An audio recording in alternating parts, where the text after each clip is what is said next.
director of the NGO and think tank Tunisian Institute for Democracy and Development. Thank you so much for joining us this evening. Thank you so much, and thanks for the invitation. The ballot boxes in Tunisia closed just a little bit more than 2 hours ago. What are the latest news about what candidates and parties were leading the election at this moment? Okay, just we have some information about two mainly will be passed. We will have the second round of presidential election. So we'll have Beji Qaid Sibsi and Marzouki, who is the president now.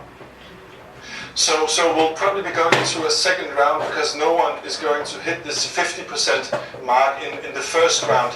But this election has been around the world actually been characterized as a historic election, maybe the only success story coming out of the Arab Spring. What sort of sentiment and atmosphere do you feel that there is in Tunisia these days? Tunisians are so proud that they show that this spring at least flourish in the Arab region. And Tunisia is the only country that we organize the second elections, mean that we are in process and ending the transitional period. It's true that women, and I want to highlight the role of women in these elections. Mainly the indicators show a big contribution from Tunisian women in these elections. So a lot of pride in Tunisia these days, but the uprising that led to the fall of the former dictator Ben Ali back in 2011 was led by a big number of dissatisfied young people. And I know that you're working in this field normally as well.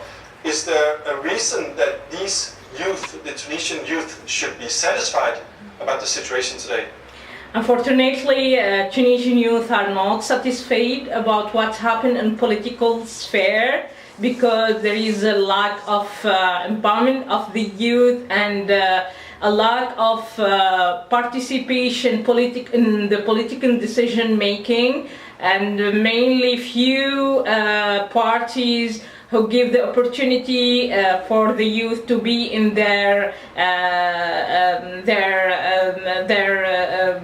list. So youth aren't so comfortable with the political scheme here because they're not really feel that it's the soul of the revolutions.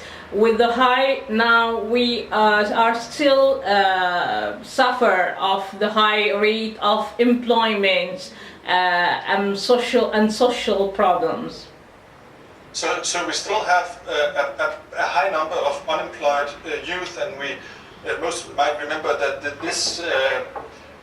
Arab Spring in Tunisia was set about by a young Tunisian man who worked as a food vendor and set himself on fire, actually protesting what he said was lack of opportunities within Tunisia, and then a couple of other things as well. But most of these problems are still there as you see them. Are these people's demands being heard by the politicians who are now running for the presidency in Tunisia as you see it? Yeah, exactly. Mainly the three last year we have a problem, economic problem in Tunisia, and there is no stability. The inequality between regions still there, and what we need really to work on our economic recovery for the next. It will be not easy for the new president and the government to work for a recovery, economic recovery, and the first priority will be jobs, creations, wealth in Tunisia. But job creation and economic development, but will this happen in a democratic country as you see it? Yeah, I hope so. And the main problem, as you stated before, that this revolution, the first demand was about dignity, job, and freedoms.